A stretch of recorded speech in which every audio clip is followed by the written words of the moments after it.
Amém? Amém? Amém.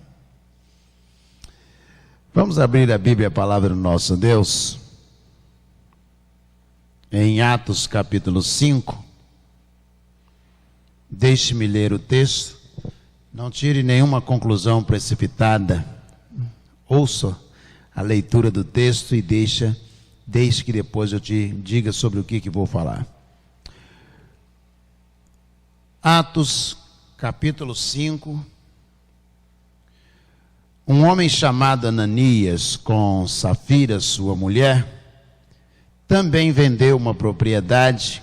Ele reteve parte do dinheiro para si, sabendo disso também sua mulher, e o restante levou e colocou aos pés dos apóstolos.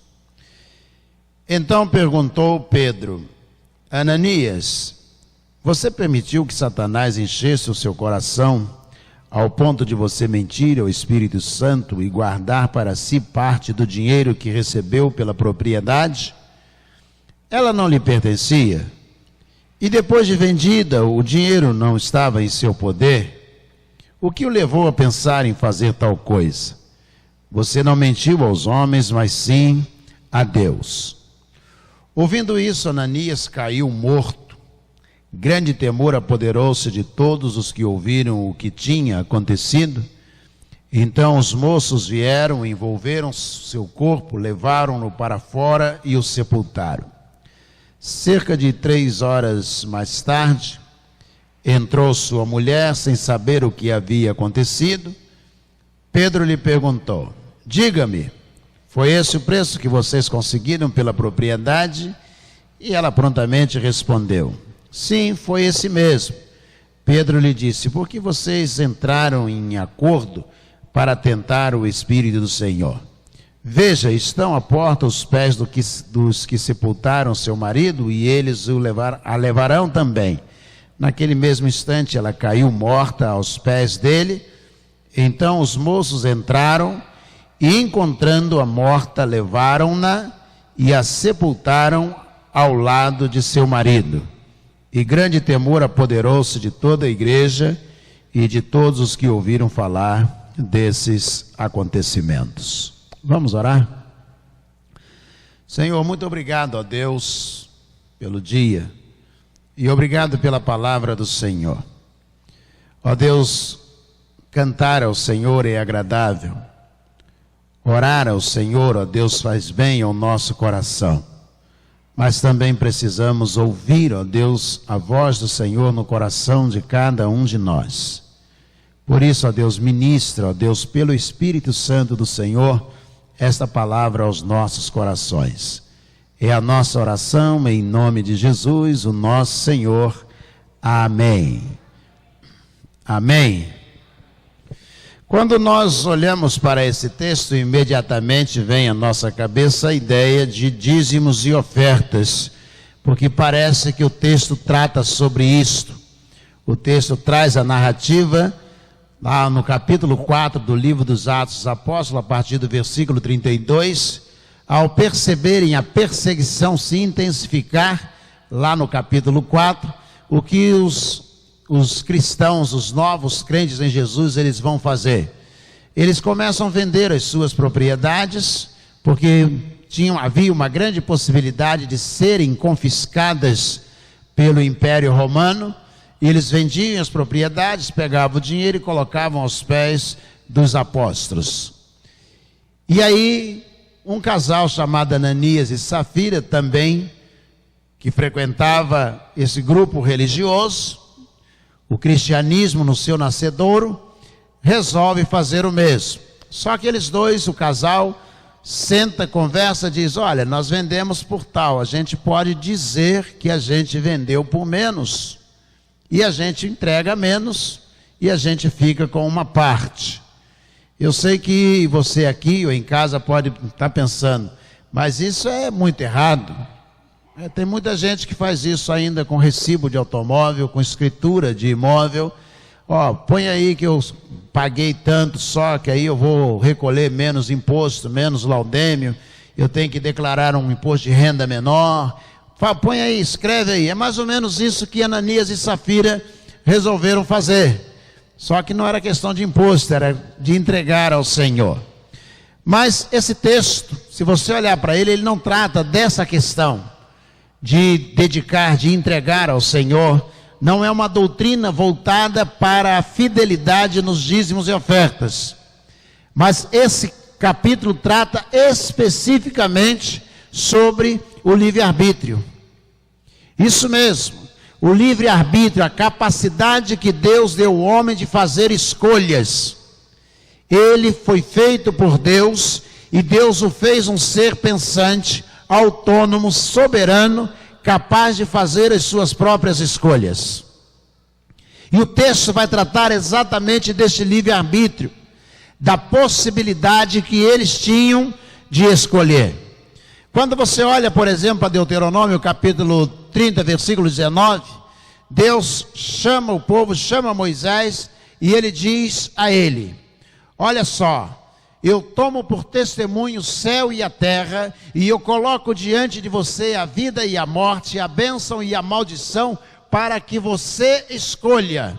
Escolhe, pois, a vida e viva, tu e a tua descendência. Deuteronômio 30, versículo 19.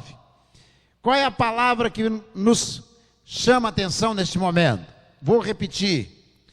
Tomo hoje por testemunhas o céu e a terra, e coloco diante de ti a vida e a morte, a bênção e a maldição, e quero que tu escolhas.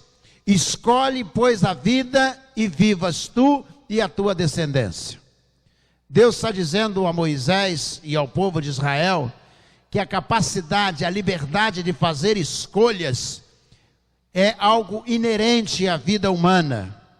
Nós vamos caminhando e vamos fazendo escolhas e muitas vezes não percebemos que essas escolhas estão nos levando para o fundo do poço, para o fundo do vale, para o Pantanal, para a areia movediça. Nós estamos fazendo escolhas e nós vamos caminhando.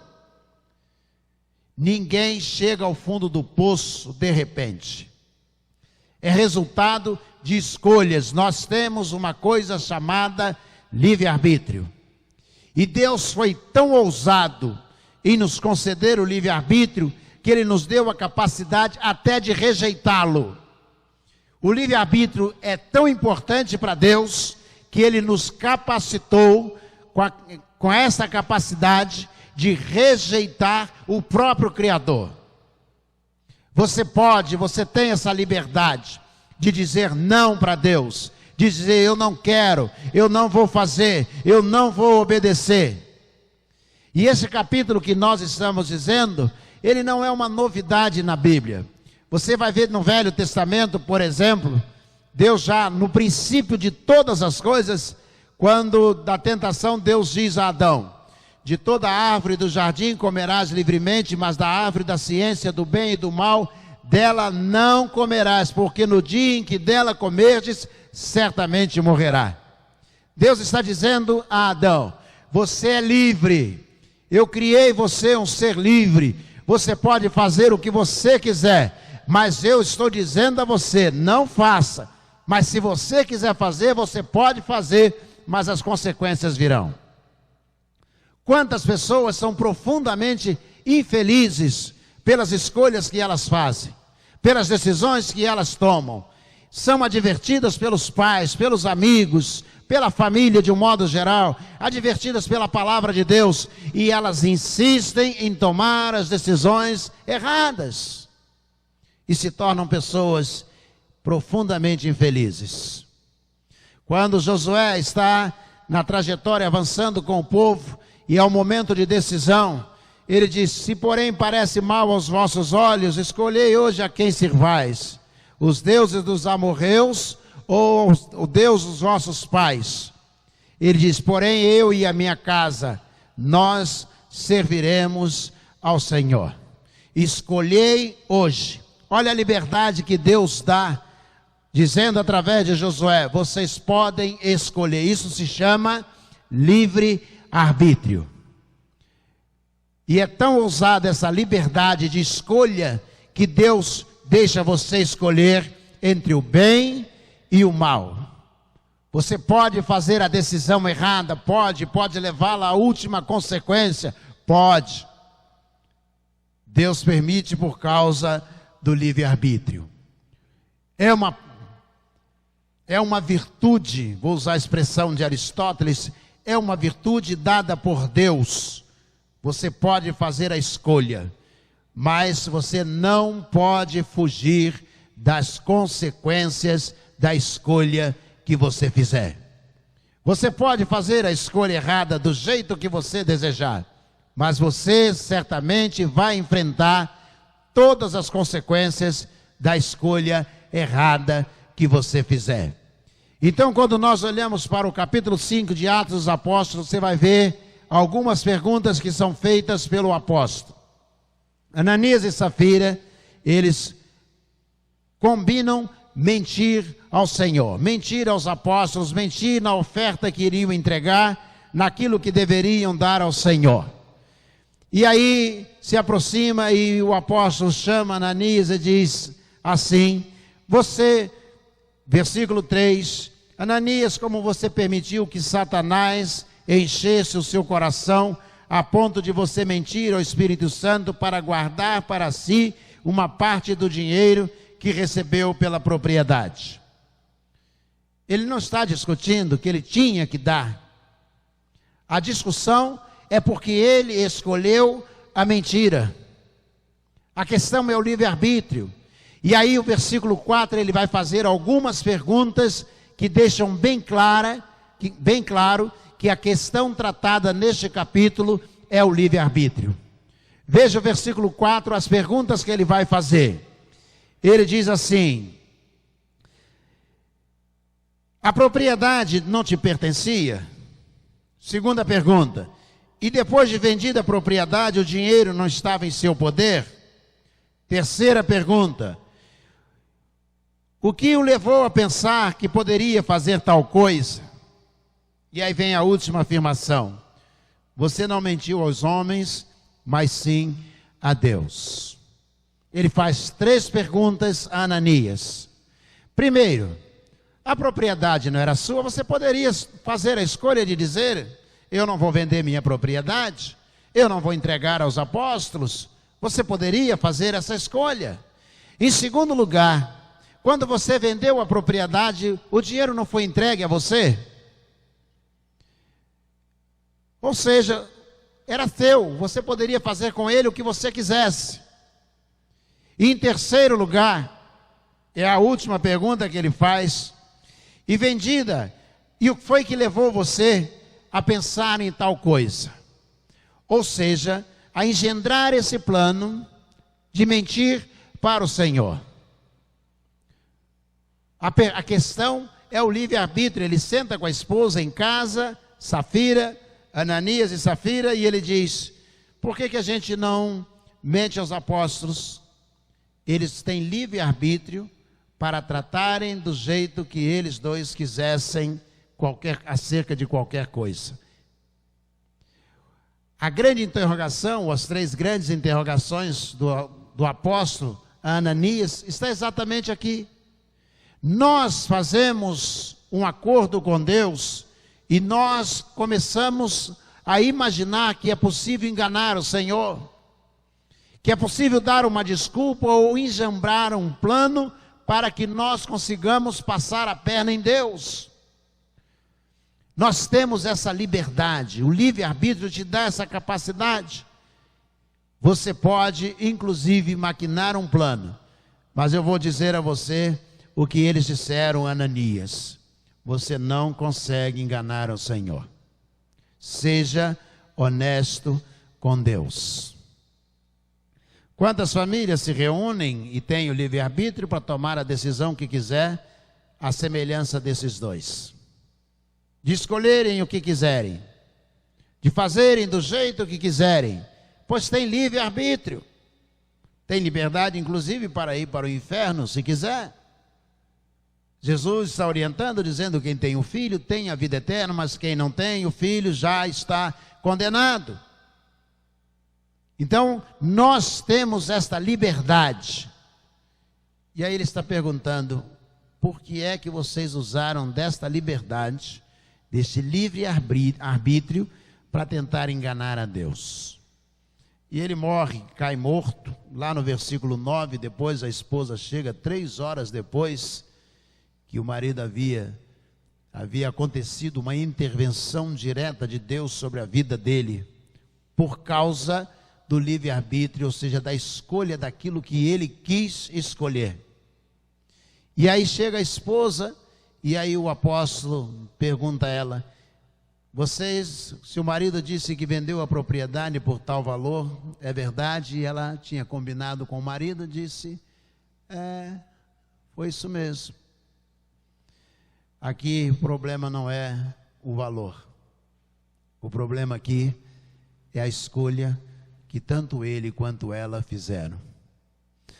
Salomão, um dos homens, talvez o homem mais sábio sobre a face da terra, Salomão diz assim: quando votares, fizeres um voto ao Senhor, cumpra, porque Deus não se agrada do voto de tolo. Se você cumprir, fizer um voto ao Senhor, disse ele, cumpra o voto que você fez, porque Deus não se alegra, não se agrada com o voto de tolo. Ou seja, eu tenho livre-arbítrio para dizer para Deus: não, eu não quero, não vou fazer, eu não vou obedecer. Eu tenho esse livre-arbítrio. Mas se eu disser para Deus: Deus, eu quero, eu amo o Senhor, eu vou fazer. Então disse: então cumpra.